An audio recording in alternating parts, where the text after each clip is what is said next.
All right, you guys, we are back again on another Tuesday, 7 p.m. Central Standard Time, Men of Impact with Dr. Brad, and I'm your host, Dr. Brad. If this is your first time watching us, this is the show where high-achieving men come to discover their purpose, pursue their calling, and impact the world. Make sure you like and share this information. And man, I'm super duper excited because we have another powerhouse guest for you today. And as always, I want to give you a little bit of outline of what this show is about. So this show combines the perfect combination of both faith-based and entrepreneurial principles for high-achieving men who are stuck in their current career or feel like there's something else out there for them, and take them from where they are to successfully pursuing their calling, living a life of significance, creating both income and impact, and having a fulfilled life. And so we theme men of impact, men that I like to define as men who are men of faith, who are pursuing their calling and impacting the world around them, so that we can provide examples to the world of what it's like to have somebody who's actually dedicated to their calling that God has put on them and having phenomenal success and impact on the lives of other people. And so we're going to bring the guest on here in a little bit, but listen, this is an interactive show. We want engagement. It's not just me and my boy David, who's about to get on here and talk. We want to talk with you, not just to you. So if you have questions, make sure you drop that in the chat. If you have a comment, just engage with us. We want to make sure that this is not just a one-way conversation. Now, before we get started, today's topic is we're talking about how to destroy the false narratives that are preventing your success. And unfortunately, many of us are listening to the wrong voice. Sometimes that voice is our own because we've allowed either other people or society to say, you know what, this is how things are supposed to be done, or this is what you're supposed to be doing, or as what we'll hear from David today, artists are supposed to not really make a whole bunch of money. Like, there's the starving artist. And so my question to you today is this: what is the false narrative that is playing over and over and over in your mind that is literally a block? It's like a blockage of you trying to move forward to the place that you're supposed to be so you can serve and impact the world and have that life of fulfillment and impact that we, quite honestly, all deserve. And so today's show is going to be dedicated to removing that block. Is to, you know what, let's stop listening to the chatter and let's start listening to the things that really are going to try to help empower us, that are going to draw us to be the people that we need to be and to serve the people who are waiting for you to make the decision that God has called on you to be, and just embrace it. And just embrace it, right? So many of us are struggling with just who we are and who we were called to be because there's this false narrative that we're trying to play out. All right, you guys? And so as always, in order to try and provide clarity for you, the reason why most of us just haven't accepted that calling because we lack clarity on what that true purpose is. I often tell people that without clear direction, there's distraction. And so we're just way too distracted. And so to get the clarity that you need in order to be able to discover your purpose and successfully pursue that calling, because many of us, we're just going after the wrong thing and we're wondering why we're not successful at it because you were never built for it. And so to find clarity on that calling, on that purpose, I want to offer you something free, a free gift today. And I do it every week, but it's the same thing. Go to www.drbradmd.com/pivot plan. And there you will find a free purpose clarity guide. It's a 3-step guide to be able to help you find more clarity on your purpose so that you can actually succeed at the thing you were designed to. All right, get that freebie and let's go ahead and get rocking today. So listen, you guys, the person I have today, it's interesting. One of the things that I love about taking action and doing some of the things that I started to do that are related to my gifts to be able to communicate with people and inspire people and motivate people to take action is you start meeting some really cool people. You start meeting people who are just in line with you. And this is just another brother who I recently met, just a phenomenal guy. his name is David Anderson, and he is the CEO and founder of the Seven brand. He's a brand strategist, creative director, and visual artist. He's that person who has always been that artist from whenever he was a child, just had a gift. I mean, literally a gift. And when we talk about gifts, this is just something that God blessed him with. And so he's turned that gift into what has been a purpose to be able to help so many people. And so he has worked with CEOs, solopreneurs, and creatives to actually grow their personal and professional brands. He's worked with multi-million-dollar brands, startups, and some people that you probably heard of, which we'll get into here in a little bit. But phenomenally talented person, but actually has a story where those false narratives were playing in his own head about, you know what, being an artist, there's just starving artists. They don't really have a future of what we envision. And so he had a struggle with trying to accept that. But guess what? Once he was able to break through that, he was able to make some huge things happen. Was actually on the route to go to theology school and all that stuff, but you'll hear his path to where he is now. This is definitely somebody who I like to define as a man of impact. And so without further ado, I want you guys to welcome my man, Mr. David Anderson, to the show. What's going on, brother? What's up, man? How are you? I'm doing great, man. I just realized, man, I'm over here preaching to everybody. I don't even have my earbuds in. We about to make this thing work. How are you doing today, man? Man, I'm doing real good. I'm doing real good, blessed and highly favored.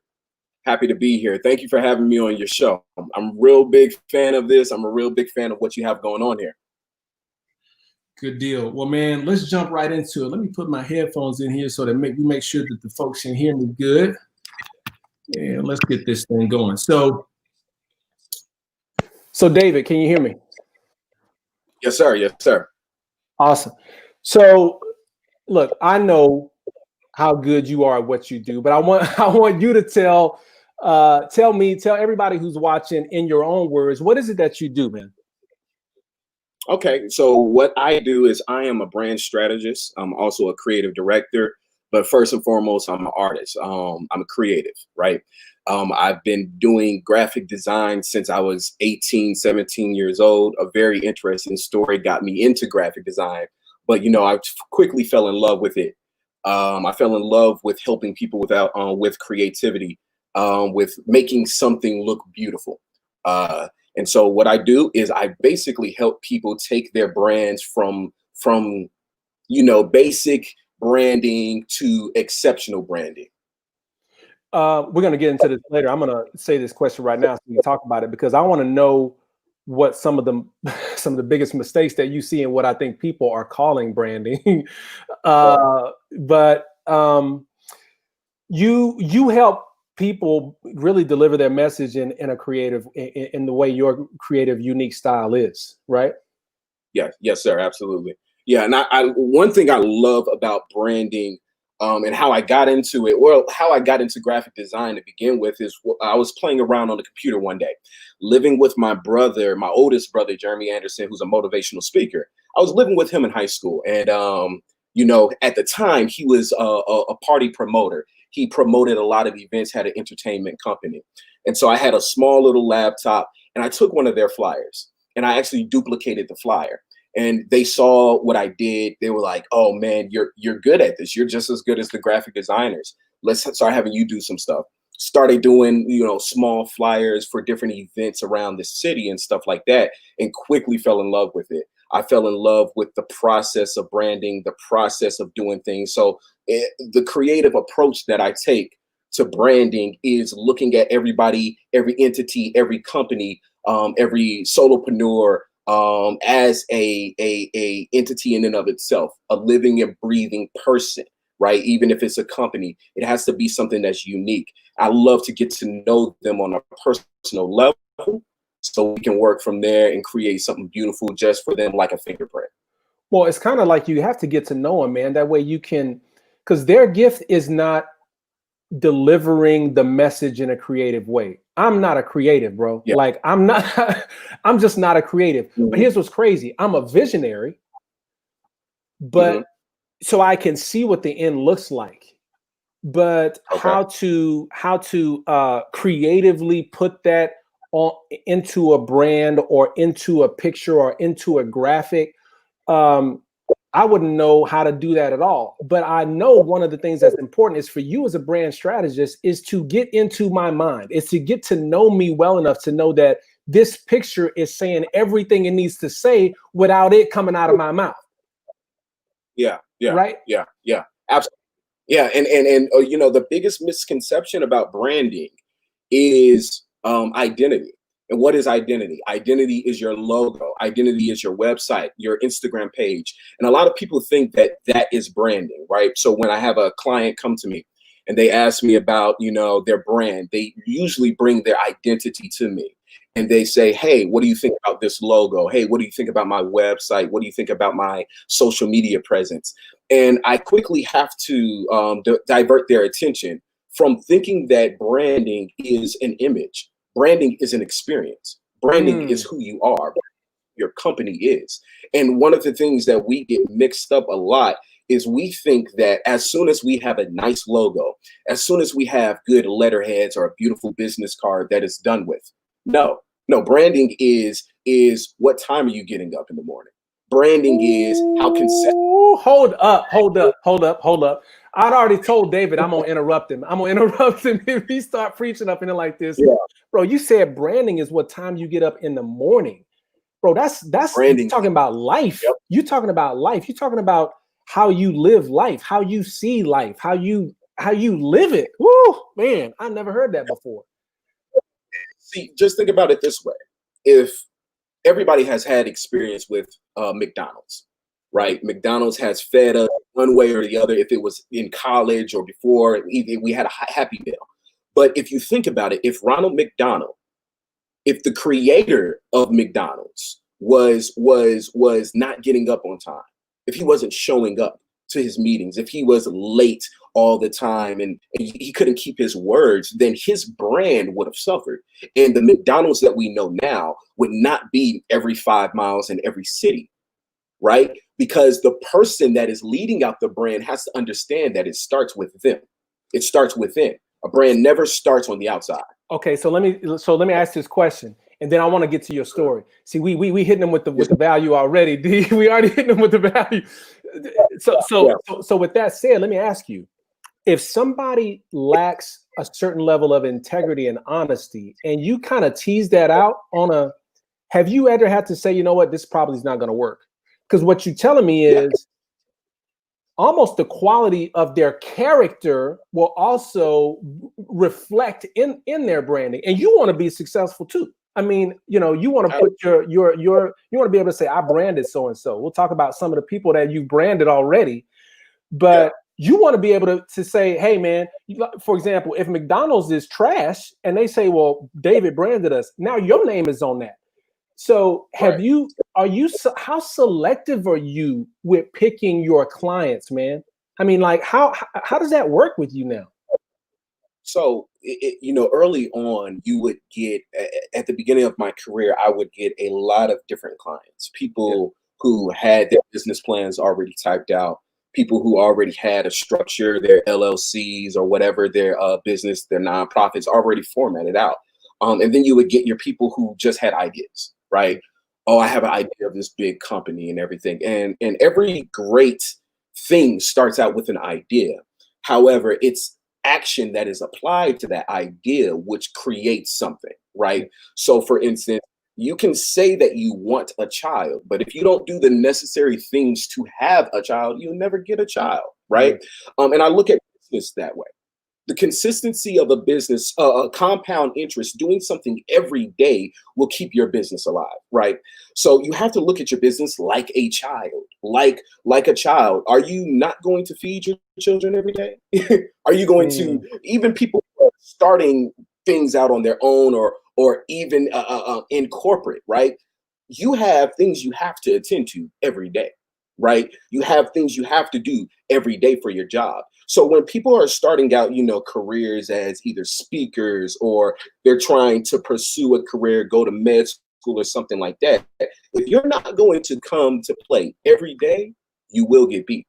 you will get beat. And just think of your business as a child. Would you not feed your child every single day, at least once or twice a day? So you have to go towards your business. So what I like to do when I'm working with my clients is I love to see how their workflow is, right? How important is this to you? If it's not important to you, then it's not going to be important to anybody else. You have to believe in yourself more than I do, because I cannot bring to the table belief in yourself. I can bring to the table ideas. I can bring to the table creativity, but I cannot make you believe in yourself. I cannot make you believe in what you're producing. And so what I try to do is, say if I'm working with somebody who is not all the way there, because everybody starts out at different levels, right? Everybody's a little different on the journey. Absolutely. I try to get into the psyche of who they are and see what are those simple things that they're making either too big, and those big things that they're making too small, and get their priorities. You get what I'm saying? So that we can look at it from a realistic perspective, and we're able to grow, because now your priorities are in check and you're not making a mountain out of a molehill. Man. Okay, look. So it didn't always start this way. It didn't always start this way, right? Now you said at 18 you created your first graphic, but I wanna peel peel this back a little bit more, because there was a time where you always knew you had a gift of art, but it sounds like there was a time that you didn't think that was going to be something that was going to be your future, even though you knew you had a gift in it. Take me from that place where, like, as a child you had a gift, but now the false narratives start playing in. Yeah. So the beautiful thing about my childhood is that my father, Daryl Anderson Sr., is actually a pastor, but he's an artist as well. Beautiful combination, because in my household, creativity was always there, right? I can remember my earliest memories of seeing big paintings of him doing murals and him doing paintings. But when I would go to school, when I would get outside of the house, creativity seemed to not be there, right? Creativity seemed to be an anomaly, something that people weren't used to. And I was used to growing up in this. So what happened was, I've always been drawing ever since I could comprehend what a pencil was. I literally would the pad and draw. So I knew early on, probably around 1.5, 2, 3 years old, that this is what I love doing, right?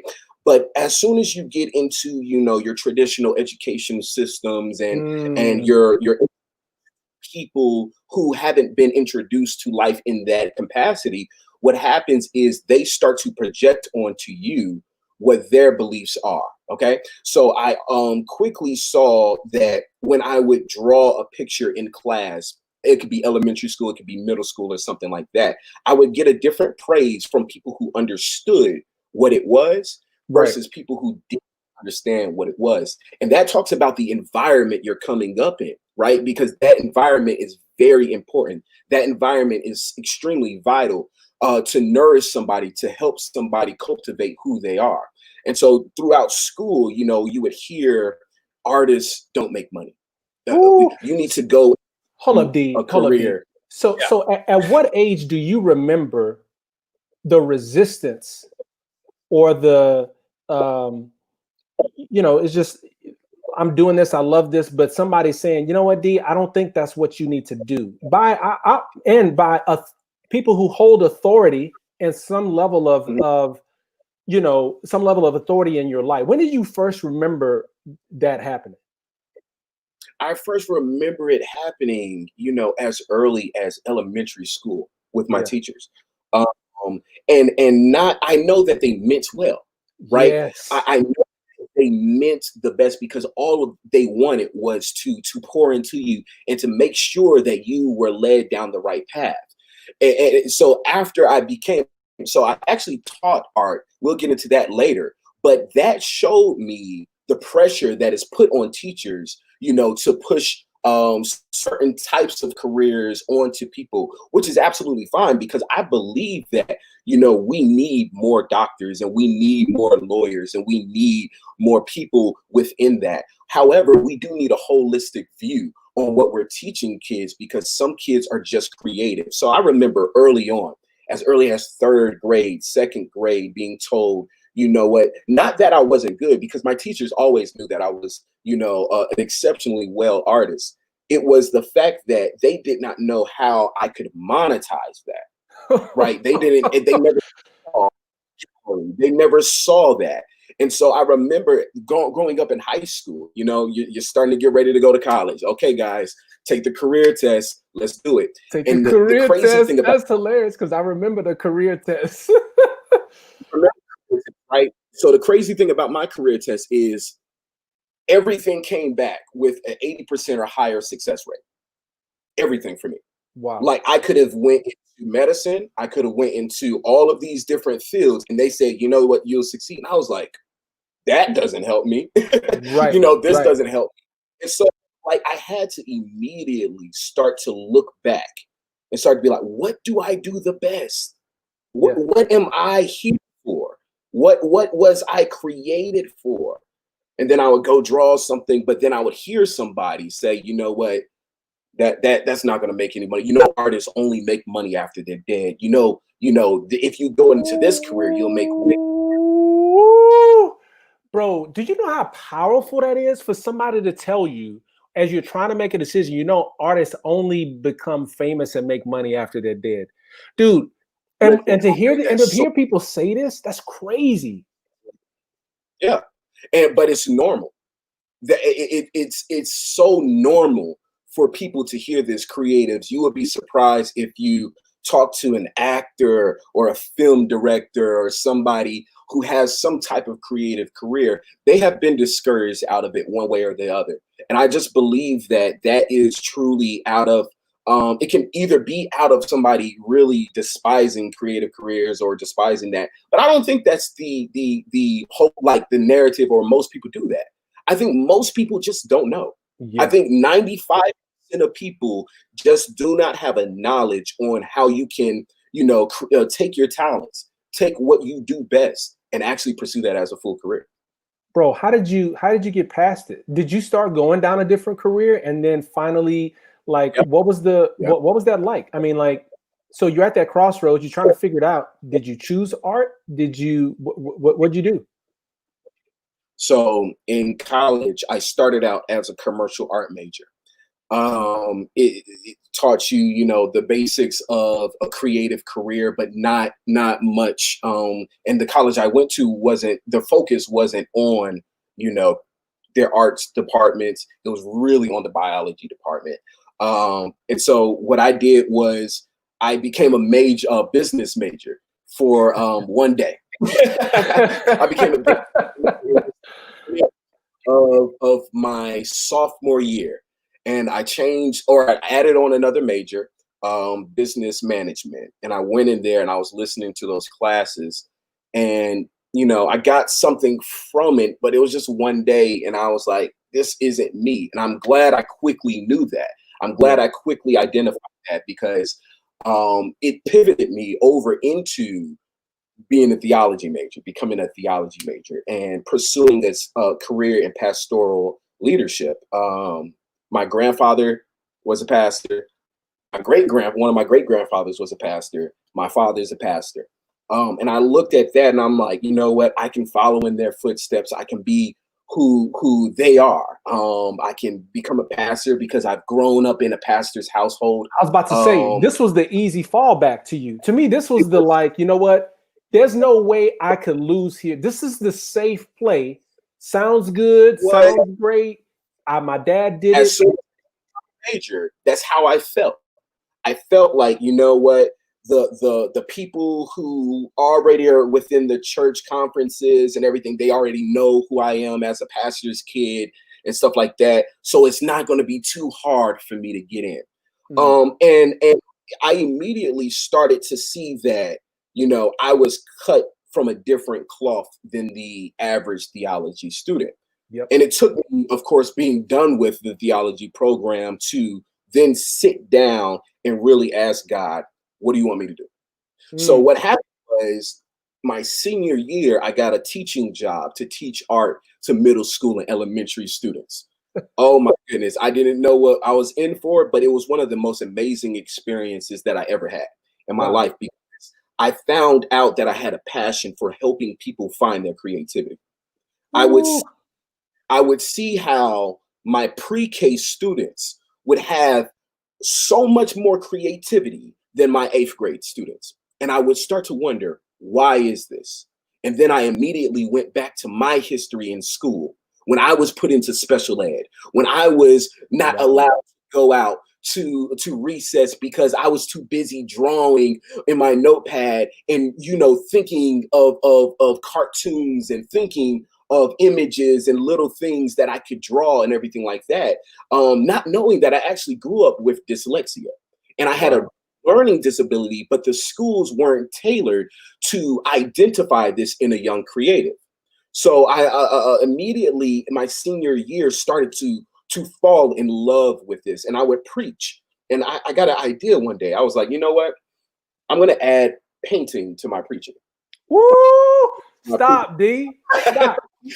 Stop, D. Hold up. Because here is what people don't understand, and here's what I failed to understand. So I completely understand when you say you were cut from a different cloth whenever you were in theology school, because when I was in medical school, I was like, I clearly do not fit. You know what I'm saying? I just didn't fit. I mean, out of 250 people, there was me and 2 other cats who would hang out, go out. I mean, we were just different. Mm-hmm. And, for a lot of that, it didn't define me. I remember thinking like, man, this doctor thing don't define me. And there's something, I remember even then thinking, man, there's something else. And I couldn't. Thing is, I kept going down that avenue of doctor, and I kept trying to, you know what it was? It was like trying to fit a square in a triangle hole. It was like trying to fit the wrong shape in the wrong hole. But we was doing it. I just kind of started slowly just turning into what society's view of a doctor was, and never thought about my ability to communicate. Never thought about whenever I did the Martin Luther King thing at the church and everybody was like, oh my gosh, he's such a phenomenal speaker at the age of 8. I never thought about any of that stuff, that I could use my ability to communicate in a phenomenal way to help with my practice. See? So when you talk about bringing the paint and the preaching, I'm like, but see, again, it's one of those things where God just, to me, is saying, I got something unique for you. And look, the reason why you're here is you are supposed to be here, but you're supposed to be here in the unique way that I made you. Mm-hmm. And that right there is a beautiful thought, because of the fact that your purpose will always creep in to you. And that's kind of what disrupts people sometimes, because sometimes they're not ready for their purpose to creep into their career, right? I love the word you said, communication. Everybody can boil down their dream onto one word, right? Mine's is creativity. Yours is communication. Yep. As soon as you're able to boil down who you are, your passion, your purpose into one word, that's as soon as you're going to be able to find peace, even no matter what career you're in. You don't have to be in a particular career, because what happens is, if you're doing the assignment that God gave you on, you're going to find peace regardless of what career you're in. So I love to talk about something, transferable knowledge, right? Yeah. Transferable knowledge is basically taking a principle or something from one experience or from a subject that you're learning, and you're able to transfer that to a whole nother subject. So for instance, growing up, I played the drums in church boy, right? Yeah. But one thing I did not notice is that was going to help me with public speaking when I was a theology major. Why? Because of the fact that when I'm on the drum set and the song starts, you can't mess up.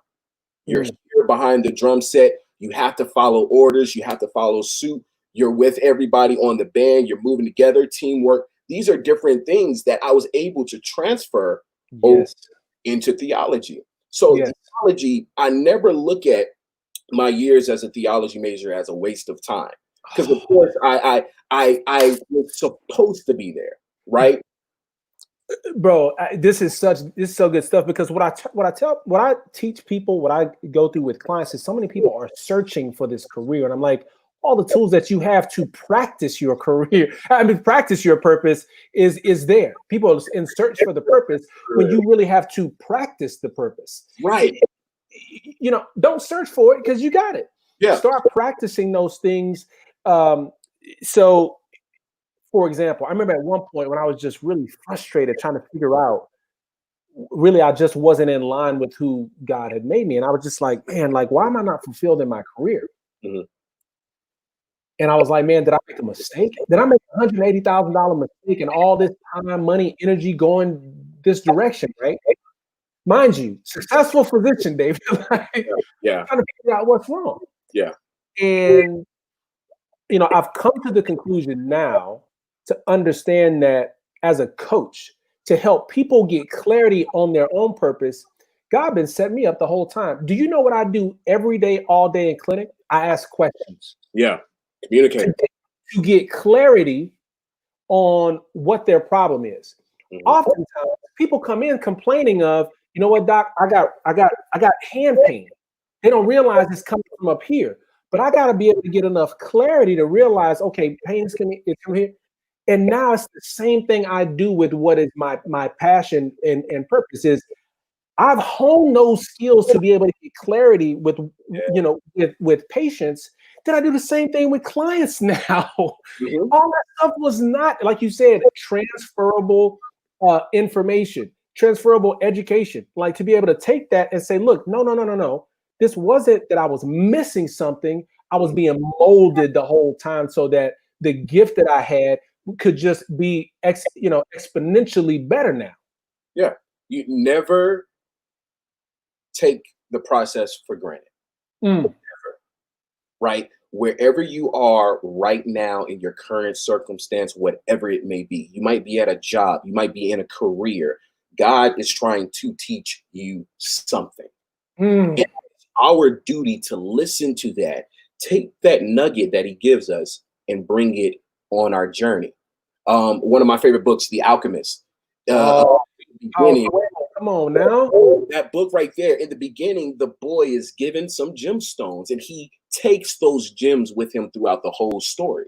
And that's what we're supposed to do with the lessons that we learn within our journeys in life, is take what you have and bring it over to where you're going next. You're not here for no reason. So when I was in the theology department, I would wonder why I was there, because I'm like, listen, I know I'm really good at this and I'm okay at preaching. I'm not the best preacher in the world, but I'm okay. I'm getting better at it. But what does God want me to learn from this? And God wanted me to learn, things like responsibility, things like studying deeply on a subject that you might not even use. A lot of people will go through, your med schools or your college, whatever it may be. And you might be like, this class is not smart. Like, why am I taking this type of math? Why am I doing this? I'm not going to use trigonometry. And it's like, no. What you're learning is critical thinking. Yes. Learning is problem solving, right? And you have to take these lessons that you're learning and apply them into your real actual life. And so that's one thing that I took from the theology department, is I took how to study, how to format an idea, how to paint a picture, and not a literal picture, but a picture for people to see on their minds. Man, I love what my boy Chris said.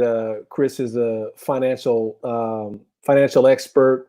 He said, man, this is good stuff. I believe God has been preparing me my whole life and have gone through all the trials and the troubles, which, by the way, God says, count it all joy, right? It's easy to say this now, but, looking back on it, because you remember being in agony, and mistakes and wins, to be in this current position to help people because of all I've gone through. And I believe that not only for you, Chris, I believe that for every single person. David, so you have this aha moment. You're teaching these children. By the way, when you can get good enough to teach someone, heck, if you can get good enough to teach some kids something, you know it really, really well.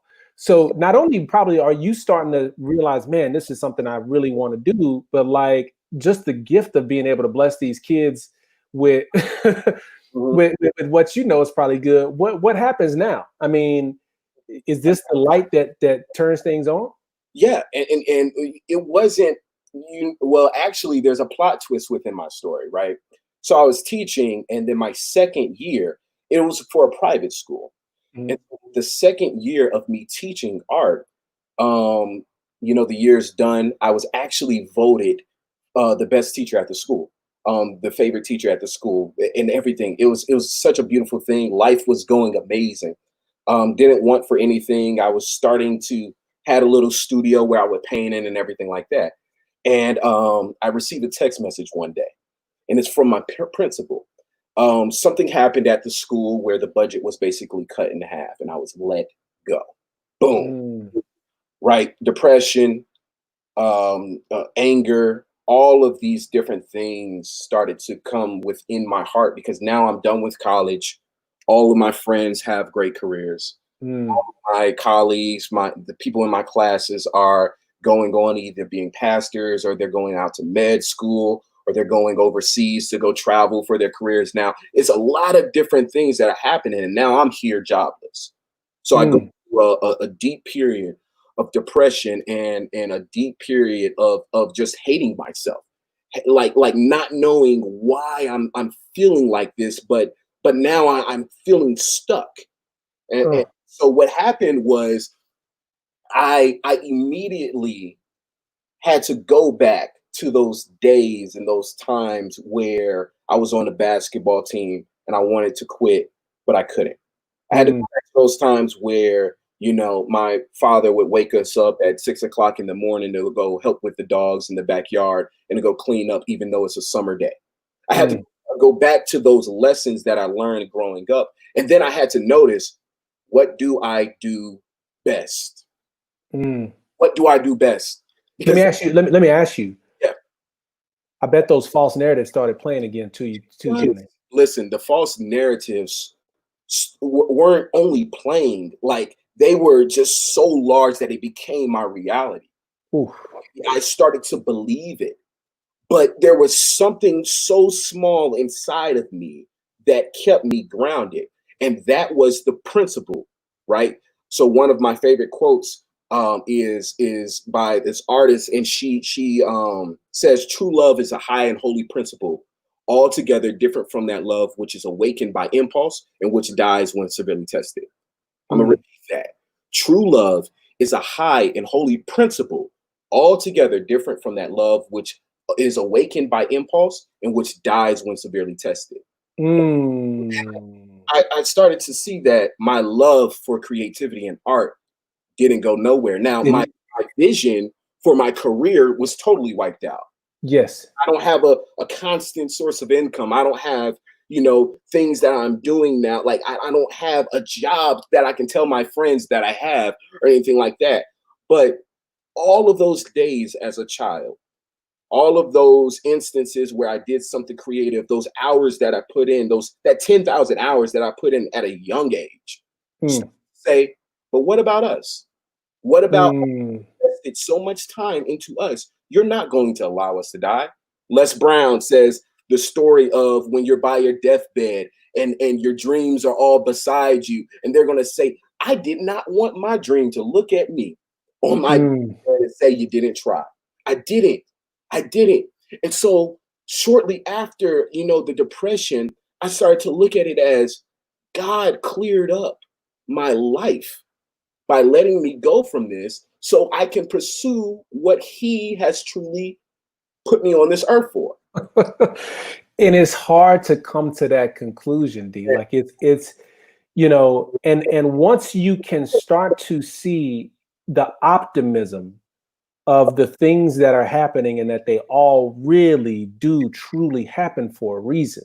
God will get us out of the thing that we may have even liked and have been talented at, but said, I've got something better. And I know you don't like it, David. I know you don't like it right now. However, I got to create some room.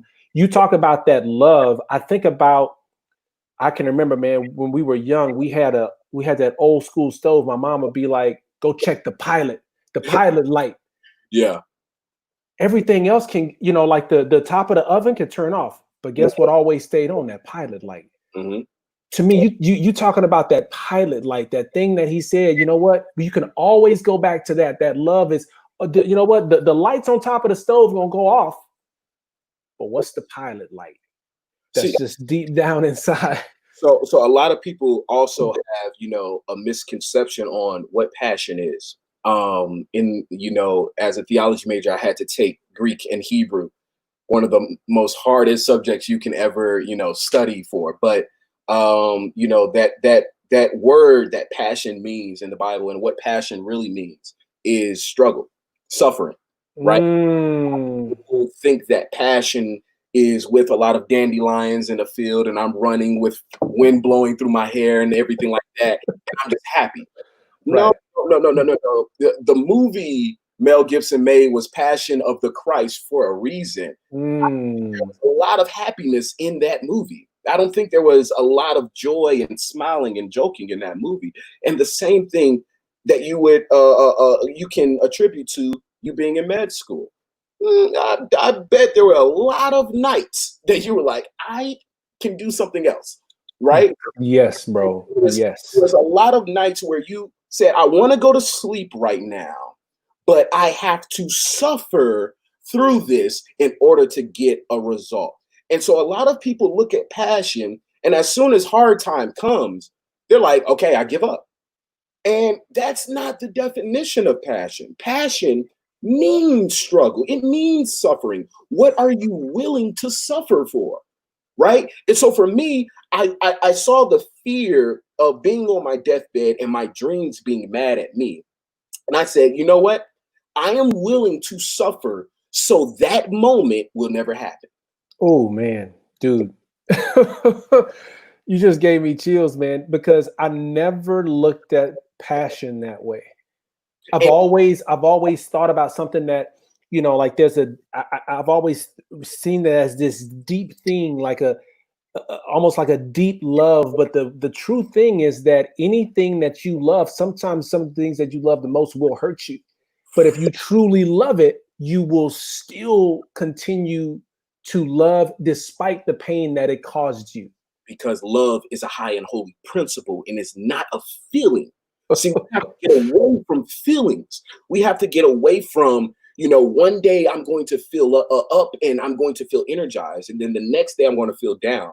But what is that principle that's carrying you through that? Because you will suffer. Point blank, period. Everybody who has attributed some level of success or greatness have suffered immensely for what they have gotten. You might not see it. It might reveal itself in hours being taken away for your sleep.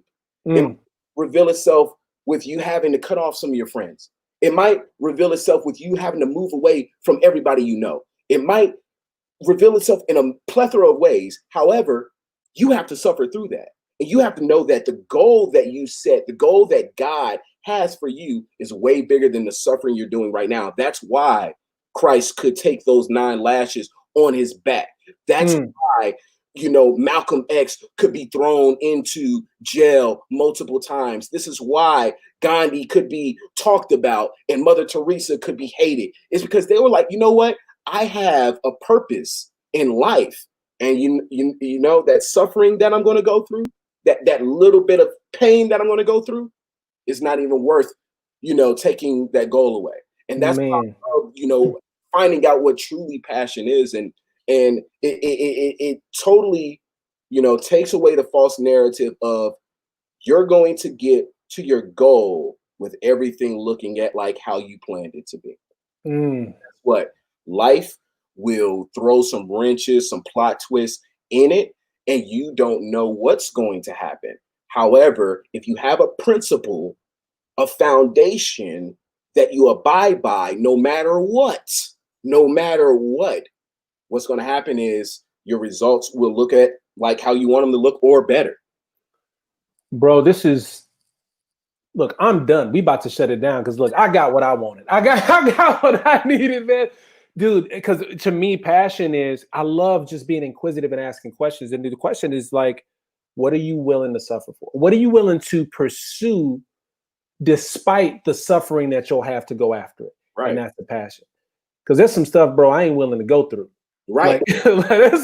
And clearly it's not a passion of mine, if that's the case. And that's the beautiful thing is identifying what you're passionate about, and identifying what you're not passionate about is just as equally as important.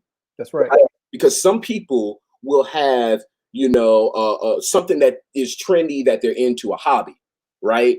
And they like to do it for an hour. They like to do it for 2 hours. But do you like to wake up early in the morning before, does your passion wake you up early? Hey, exactly. And check this out. Would you be willing to lose money for your hobby for a little while? Come on. Come on. This is how, I can easily identify my passion, right? I said this: if everybody on earth if I was to wake up one morning and everybody on earth was gone and I was the only person left on earth, you know what I would do? I would probably mourn people being gone for about a few hours, probably a day. Mm-hmm. But then I would get into my car and I would drive to the art store. And I would paint. Wow. I don't need anybody to see what I do. I need to do it. What do you have to do? What do you have to do? Like, what before you die, what has to happen? Right? Because I'm like, yo, if everybody on earth is gone, I'm really going downtown to the High Museum. I'm going to look at some of those Renaissance paintings. I'm really going to go down there and I'm going to see some of the dope art over there, some of the cool modern and contemporary art over there. Then I'm going to go back to my house and I'm going to paint. I don't know what's going to happen, but I know that I have to paint. I have to be creative in some type of way. Yeah. So what would you do if everybody on earth was gone? What would you do? And that's your passion. Ooh, I hope somebody taking notes. I hope somebody is taking notes. Man, that's good stuff. So what happened, man? You obviously you went from that spot, you got through the depression, you start seeing God say, okay, this is the path. Take us from there to where you are now, which, by the way, CEO, founder of Seven Brand. We'll talk about some of the people you branded, collaborations, multi-million-dollar companies, entrepreneurs, CEOs now. So different from there. So what happened? Had a family that is extremely supportive. A family full of entrepreneurs, full of business people that would always be pushing me for something greater. So what's beautiful is my father actually, as a pastor, he owns his own publishing company, Spirit Rain Publishing, which is beautiful because we always have had a great relationship with Eric Thomas, the hip hop preacher. I was blessed to work as the art director of that publishing company for about 5, 6, 7 years, and be over those projects, which helped push out his first few books and publish his first few books. This automatically taught me, from seeing my father and people like my brother and the entrepreneurs that I was raised around, that I was put around, if they can do it, I can do it. If they can, be the boss of their lives and kind of create their own narrative, then I can do that. And I don't have to, abide by anybody else's narrative, because my older brother was told in high school that he wasn't college material. Now he has multiple degrees. My cousins and fathers and friends and everything, like everybody around me has had the cards stacked against them in some type of way and has gotten over it. And so I'm looking at that and I'm like, I'm cut from the same cloth. I have to get over this because the men around me who I've surrounded myself with have gotten over this. And that's really important for people to do, is for you to plant yourself in a soil that has a lot of nutrients in it that will grow you, right? So a lot of people will plant themselves around people that they're comfortable with. old friends or somebody who you know, talks like you're used to hearing somebody talk, somebody who moves how you're used to seeing somebody move. And what happens is you're not knowing that that is hurting you more than helping you, because you're not growing, you're not challenging yourself. And so it's important, especially as men, to be planted around godly Mm. do not have excuses. Like, Ooh. I remember, you know, in high school, my brother, like, I could actually have gone through something, like my gas be out of the tank and I stopped on the side of the road and be late for something, right? Then my brother would ask me what happened. And then no matter what my response was, he would say, he would stop me before I even got it. Right. And I'm like, but my car just like toppled over on the highway 6 times and everything like that. Like, it's not an excuse. No, that's an excuse. And it's Mm. years and years, and even to recent, I'm still learning this lesson that excuses are what stand in the way of you getting the job done. It don't matter what the excuse is. Nothing should stand in the way of you getting the job done. Point blank, period. So even if your puppy done died, you lost your job, like I lost my job. Whatever the mission is, finish it. Point blank, period. Finish the mission. Bro, and this is such a great lesson in um, not just self-awareness, but personal responsibility. Yes. You know, it's so easy to point the finger or to say, well, because this. And my daughter right now is 11, and I ask her similar questions, Mhm. and I'll let her finish just to be like, oh yeah, oh, that's why it didn't get done. Okay, Mm. so that's okay. Mm. Okay. When the point I'm making to her is, all you're telling me, all you're doing is you're not taking responsibility. And that's what I had to learn. That's what I had to learn, was taking responsibility is key for everything. In everything, even the things that may have just been circumstantial, that, like you said, I ran over a rabbit, my car flipped. Guess what? Guess who ran over the rabbit?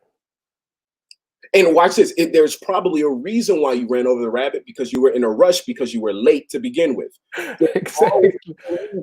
And that's what I had to notice is I'm trying to find, you know, an excuse to make me being late make sense. Yes. When I should have been on top of it and on at the beginning of everything, so I won't have any excuses. I didn't Or to late. justify the fact that you were late, so that you can be like, yeah, you know what, that was a good, that's okay.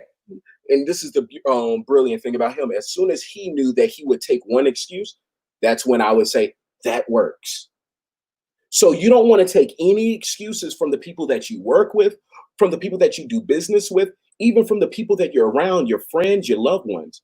Reason why is because as soon as you start to let people slide with excuses, or they try to let you slide with excuses, that creates a pattern that you're going to start to follow by. So we need to eliminate excuses. Like, I remember, you know, I've worked with BMW, NBA players, NFL players, Eric Thomas, my brother, a lot of different people. And one thing that I've noticed about my higher end clients is excuses never exist with them. When I ask them, hey, I need some information for your branding to work on your company, they get it in 30 minutes Boom. before I ask them. And I'm like, But then there's this other group of people over here. Hey, so do you have a business plan typed up, or do you have, like, what information do you have that it take them 3, 4, 5 days to, you know, even respond to me? And so for me, I had to quickly notice that high productive people, high energy people, always are on top of and ahead of what they do. They never wait till the moment. They're like, you know what? If this is due tomorrow, I'm going to get it done today. If it's due next week, I'm going to get it done this week. Right. Because of the fact that when you're looking in, like, branding, for instance, a lot of people will attribute your brand with things that are not seen. So Like what? Like, what do you mean by that? So if you order a pair of shoes offline, Mhm. right, and they say your shoes will get in. I had an order that was it was some type of vitamins that I was getting, and I ordered them, and it took a month to get the vitamins. Oh goodness. A month. Now I would never buy from that company again because of that experience that I had. Yeah. Their logo is beautiful. Their website is amazing. Their Instagram is always posting every day, but their customer service is horrible. That right there is an experience that they looked over and they allowed to slip through. Mm. Thus, now they've lost me, and now I'm on a platform. I'm not going to say the company, but I could easily. They say this in business: a satisfied customer will go and tell 5 people about your business. A dissatisfied customer will tell 15. Woo! Hey man, I hope somebody taking notes. Business owners, all y'all, everybody, take notes. Yes, people be far more to tell about bad business than they ever will to be about good. Although the good is going to be good referrals. Yeah, but the good travels. Negative emotions travel through humans way quicker than positive ones do. So what we have to do as business people, we have to be on top of knowing that if I mess up, that will travel around the world 3 times as quicker than if I do everything right. So I have to be on top of my stuff and doing everything right as much as I can so that I can at least balance out that one. So if I satisfy 3 customers and I happen to mess up on one, now I have to satisfy 3 more to just double that. Right. Just to catch up from what happened. Just to catch up, right? Just to at least level out.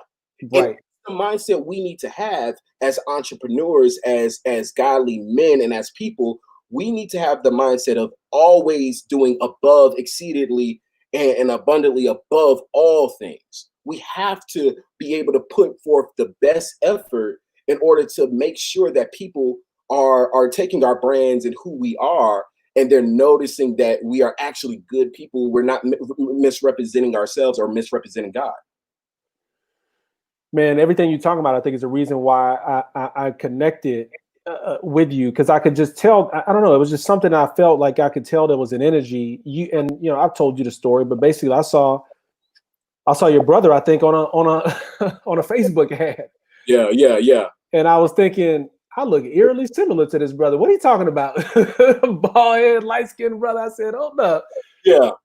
And I liked his energy, but then I went to his page and I saw he was doing, I think, a webinar with you on his page. And so I said, man, this guy does branding. I'm kind of looking for somebody to potentially collaborate with. And then you and I just had a conversation. That was it. That's all I needed to know in order to, to just a lot of the same principles, a lot of the same mindsets, self-awareness, hard work, perseverance, the things that we feel about purpose. Yeah. And birds that are similar feather will flock together. Yep. You mentioned that part of one of the things that got you going was your support system. And like you said, people need to get around other brothers. People need to get, particularly men, as this show is geared towards men, get around other men, men of God. I didn't know men like you existed several years ago. I didn't know that there was positive men of faith who was just real, authentic brothers pursuing purpose at a high level and on mission. Mm-hmm. I was a physician, mm-hmm. and I knew that world, but I didn't know. And I knew there were some guys who were men, who were faithful, but I was like, not what I'm talking about. Yeah. I mean, like really on mission. That was their job, but not something they were just like, boom, I'm out. And I always joke with people, and not necessarily having to have to feel like 700 Club whenever we talk about our faith, sitting down with Pat Robertson. Like, you know what I'm saying? Yeah. So we need to continue to provide and do what we do so that we can provide examples for other men to know that men of impact do exist and that they can say, look, if he did it, I can too. Mm-hmm. So you now, like I said, so there was that support system. What else kind of really got you going? Well, what got me going was the fact that, I saw where a lot of my friends, a lot of the people I grew up with, I saw where their decisions took them. Mm. I saw that I didn't want my life to be an average lived life, that I want to leave somehow generational wealth to my future kids, to that I wanted to leave a fingerprint on earth after I'm long gone by either setting up something or creating something business wise or influentially that will last past my name. Mm. Somebody says it this way: I'm grinding for my last name, not my first. Mm. And for me, the things that really helped propel me was, first of all, a foundation in God. That's first and foremost. It's Bro, say it again. Say it again, bro. foundation in God is the most important you can have, because you will be presented with a lot of different opportunities. You will be presented with a lot of different things that you can do where your integrity will be questioned or put to the test. And so a foundation with God has allowed me not to drift off too far when I was drifting, right? Then being around men, not only within my family, but men I had to search for, right? Because a lot of times men, we are in ourselves, we're in our Mm. heads, and we don't want to, message another man that's ahead of us, even if he might be younger than us, if whatever it may be. We don't want to learn from another man, because society has told us that, men saying I don't know is a downfall to being a man. And for me, I had to put pride aside and, start to sit at the feet of men who've already been through what I've been through, right? Mm. As you're growing up, I'm 29 right now, but going through your 20s, you think that you're older than what you really are. Yeah. And for me, I was like, listen, I don't know everything. I don't know everything. There's men who are placed on this earth who know way more than me. I have to learn from them. I have to sit down and learn from them, and also learning from any woman, any person who has something to bring towards me. So while I was teaching in school, while I was being a teacher, the beautiful thing is I started to notice that I could learn from my students. Mm. I could learn from everybody around me. Some of my students taught me some of the greatest lessons that I will ever learn, because I wasn't expecting it to come from that source. But when it came, I was like, that's truth. And you cannot argue against truth. See, a Mm. lot of people are planting themselves around people who don't tell them the truth, but they tell them things that they want to hear. And that's not the approach that I take with even branding. I'm going to tell you everything you don't want to hear about your brand. I'm going to tell you everything that your best friend, your auntie, your cousin did not tell you about it, because these hard conversations that we're not having in today's society are the hard conversations between person to person that we should have. But bro, the reality is, particularly with your gift, with your creativity, if somebody's coming to you and you're not honest. Now, let me be clear. There's a difference between constructive criticism and tearing someone down, Yes, right? yes. I'm talking about giving them constructive criticism, because if you don't, everybody's hurt. Mm-hmm. Right? Because that person now doesn't know, they won't understand. Now you trying to help somebody who the brand ain't going to work now because you couldn't be honest with them, and now that they're going down the road, I mean, like they won't be successful, you won't be successful. Listen, when somebody, and it wasn't always like this with me, but when somebody would tell me something I didn't want to hear, originally, yeah, I'd be like, oh man, like whatever.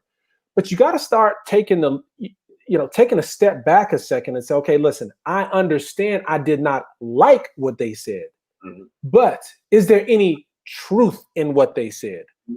It's a hard thing to do, man. Yeah. But from the person who's giving it, if you truly love that person sitting across from you, guess what? Mm-hmm. I want you to be brutally honest with me, D. I want, after this show, whenever we talk, you see, B, this is some things that you can do. Yeah. You know what I'm saying? I want people on here to be like, B, this is some things that you can do. This is something, you know what I'm saying? Because if not, we're not holding people to a standard, and it's going to be difficult to also improve as an individual. Honesty builds trust. And when you're honest with people, when I'm honest with my clients about what I'm working on and how I'm feeling about, what they're presenting to me, it builds a level of trust that people who give you just compliments can never obtain. So, when I'm straightforward with somebody, first of all, I don't have any time to not be honest. Come on, bro. You got much time, bro. We ain't got time to create a lie because 5, 6, 7 more lies is going to have to follow through after that. So let's just put it out there to begin with. That's a principle that that's something that's transferable knowledge. So if you're not honest in your business, that means you're not honest somewhere within your life. And so now we have to find, why aren't you honest? Why aren't you telling the truth? Because that could totally dismantle everything you're building if people are to start to catch on to your dishonesty. And what we want to do is we want to reverse whatever can hurt your brand, right? So for me, honesty is one of those things that really resonate with me in working with my clients, because they build a level of trust. They start to open up and start to say, you know what, I didn't like that, or I was really feeling this way as well. And they feel like they can be honest now, right? Yeah. And I love that, because now we can collaborate. Now we can bounce ideas, because sometimes people come to me with great ideas. They come to me with amazing ideas that need a little bit of altering. But have you been challenged in those ways? Have you been asked the hard questions to solidify that this is a great idea? Right? Because a lot of times people will come with a great idea. They won't know it's a great idea until I ask them a few questions. Right. Then somebody might come with a terrible idea because somebody else wasn't honest with them. Let me ask you a few questions about this. And then you're going to start to see, wow, I don't even like this, or wow, it should change, or this should be adjusted, or I need to work on this place. And it's a beautiful collaboration between me and the clients, because of the fact that we build a relationship after that, right? Yes. It's long lasting, it's personal, right? Every single design, every single logo, every single identity, every single client is different from me. I have a different relationship with them. We can say different things to each other, joke in different ways, and it's beautiful because we were honest. That's a good segue, man. For people who are just hopping on, listen, I'm here with David Anderson, CEO of the 7 brand, person who's branded people like Eric Thomas, the hip hop preacher, BMW, other multi-million-dollar companies, just phenomenal individual brand strategist. Share with me, man, what are some of the biggest mistakes, top 2 biggest mistakes people make when it comes to branding? One of the things that I do is I help clients get clarity on really what their calling is, really wrap their head around it, and come out once they, he and I are done, to really have a good idea of what it is. And then from a branding perspective, somebody who now may have some clarity on what they want, but they're coming to you as an for your expertise. What are some of the biggest mistakes or that they make if they go to somebody who's not that much of an expert? They may have some clarity, but they now go to somebody else. What are some of the bigger mistakes you see when it comes to branding? Okay, so 2 mistakes that I see when it comes to branding is, one, the lack of understanding what compound interest is. Okay. There's a book that I would recommend to all of your listeners to read. It's called The Slight Edge. I forget the author. You know what? Yes, I've read it. Oh gosh. Yeah, great book. But The Slight Edge is such an amazing book because it breaks down the concept of doing a little bit every day can go a long way. The story of the man with the 2 sons. One son, he gave $1 million, and the other son, he gave a penny, and he said this penny will double every day for 30 days. I want both of you all to come back in 30 days and show me what you have. One son ran off with $1 million, and the other son had a penny that would double every day. So the first penny, the first day it was 1 penny, the second day 2, 4, 8, so on and so forth. By the end of this month, I'm forgetting, I'm not really good at math, that's why I'm an artist, but he had probably $13 million because of the compound interest of things doubling up. From a penny. And that from a penny. from a penny. And the son that had the $1 million spent it all because he had all these fees and everything that he had to take care of. And I look at that in our businesses, which is going back to what I was saying earlier, is if you're not attending to it, even if it's 5 minutes a day, whatever you want to do, you might want to expand your career. You might want to get a promotion. You might want to get another degree, expand your education. Whatever it is, does not have to be something that you're building as a business wise or to monetize. You might want to lose weight. You might want to become a better husband, a better father. These things take compound interest. Doing something every day for a long period of time creates big results. Point period. So a lot of people that will come to me, they will work on their business only when I either call them, when I tell them to, or when the pressure is on, or when they're trying to make money. And that is the wrong way to build something. When you're getting a reward or when somebody's around. No, you need to do this while you're alone within the darkness of your house. Like, you need to do it on your own, because who you are in dark is who you really are. So that's the first thing. The second thing I see people in branding is they tend to look at their image or their identity as the meat and the muscles, when in anatomy, you have your internal organs and then you have your skeleton, which brings everything together, structures everything, right? The identity is just the skin. It's your hair, it's your eyes, it's your beard, it's whatever it may be. If I shaved off all my hair right now, I probably wouldn't get any type of drastic change towards my bank account, towards anything. I'm just changing my blazer and stuff. That's changing your logo. That stuff can be changed, right? But who are you on the inside? What are those internal organs looking like? So that's your business plan, right? A lot of people will come to me without a business plan or something written out. I'm like, listen, that's your internal organs to your company. When an embryo is being created within the womb, the internal organs are created first. Understand how simple God in Hebrews, he says that you will see God through nature. And if you look at birth in and of itself, what is formed first are your internal organs, your skeleton, and then that skin comes. Yeah. Outside, your face starts to form.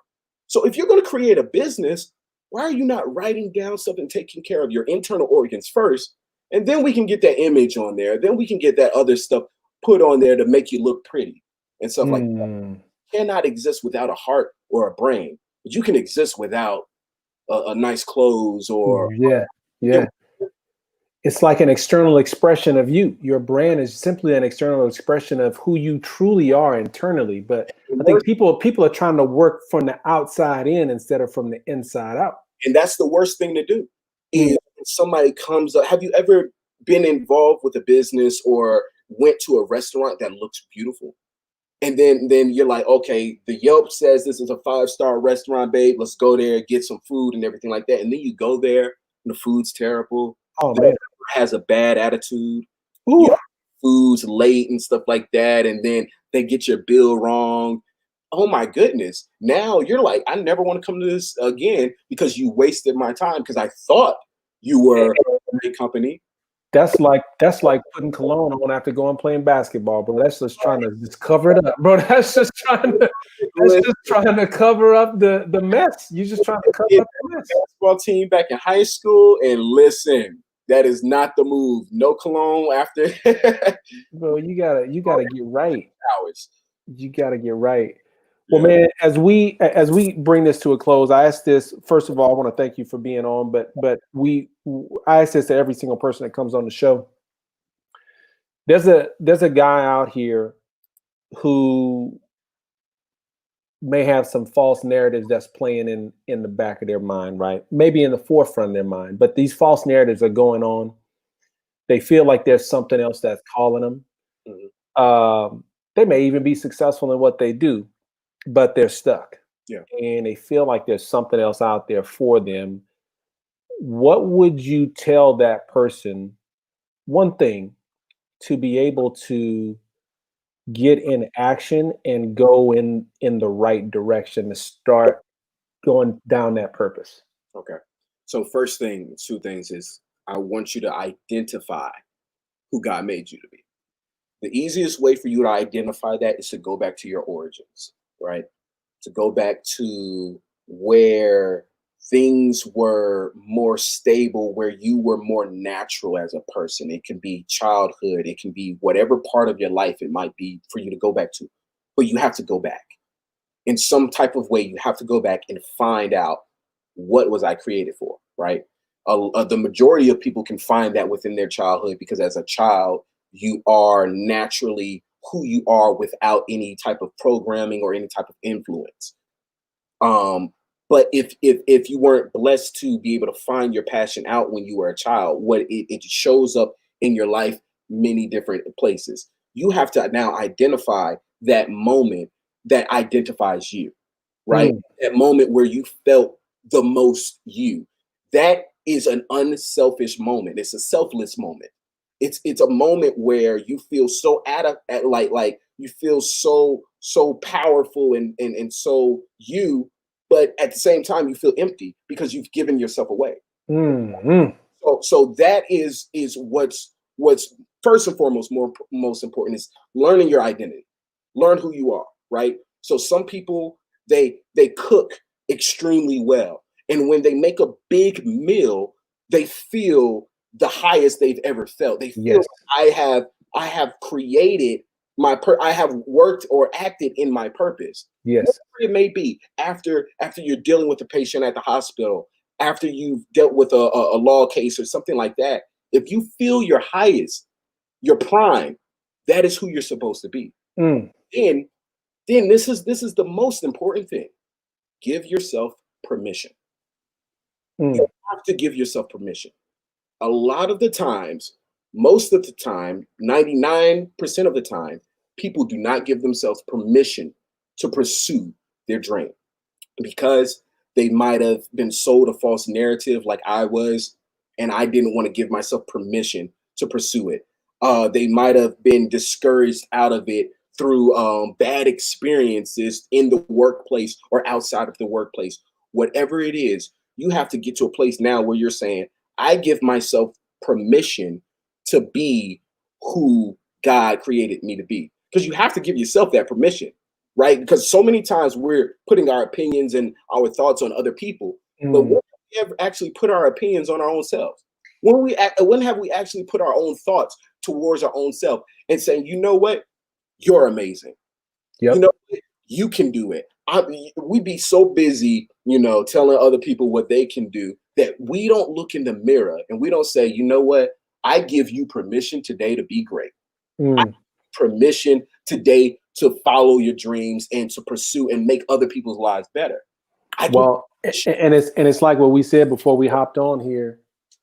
I firmly believe people know what it is. They haven't given themselves permission. They haven't given them permission to move.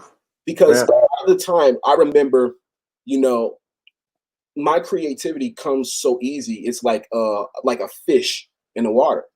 And I remember sometimes feeling bad about that, because I knew what hard work and manual labor was like, right? So I've worked, a lot of jobs in high school and college, and growing up in the country, dealing with dogs in the backyard, manual labor, how to sweat. And so in my mind, I'm like, my career can't be easier than, this stuff that I'm doing. So I have to find something hard to do. And so many times we chase the hard thing. We chase the hard career. We chase the hard subject to study in school or something like that, when we're running away from what we do the best, because actually it comes the easiest to us. I feel bad that everybody else out here is working so hard, but then I do this, and I can go to sleep without feeling like I did nothing. And so for me, I'm like, because you haven't given yourself permission to live that life. You want to live a life where they don't feel like they're working, right? Like that's so important. is no matter where you are, you want to feel so satisfied that you're like, I don't feel like I'm working right now. Man, look, man, these people better be blessed, man, because I told them I could have left a while back once I got that passion joint. Once I got that passion question down, shoot, I don't know about y'all, man. I'm good. Yeah, listen, man.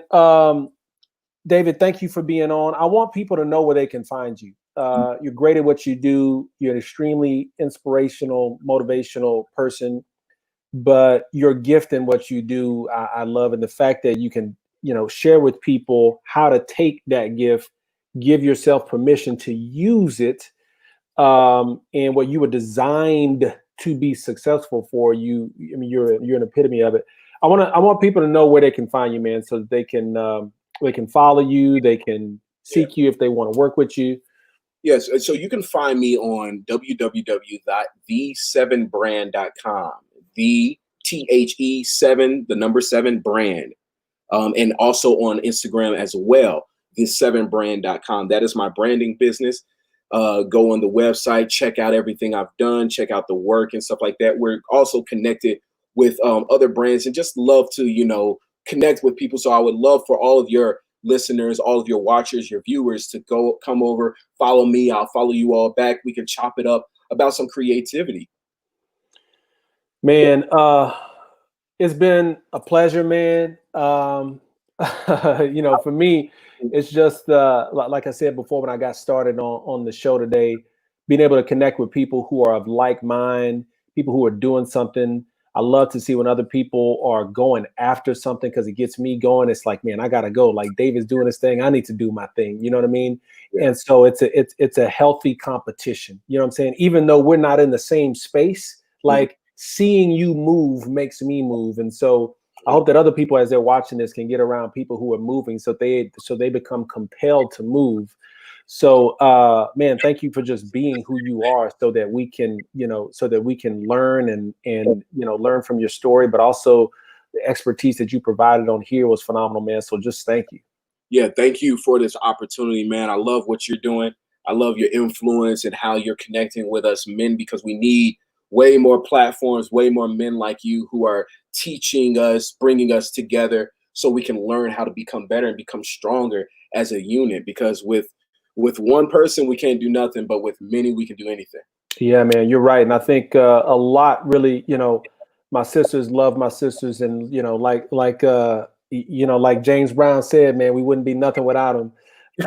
But my passion is men, because I feel like we can really make some things happen and move when we come and start working together, man. Put our pride to the side and make some things happen. So, yeah. So, ladies, gentlemen, appreciate you guys tuning in. Again, if this is a replay for you, make sure you like and share this information. And we're going to be back again next week, Tuesday, 7 p.m. Central Standard Time, with another phenomenal guest and interview with a man of impact. And remember, this is the show. This is the live stream and podcast where high achieving men come to discover their purpose, pursue their calling, and impact the world. We'll see you guys next time. Thank you.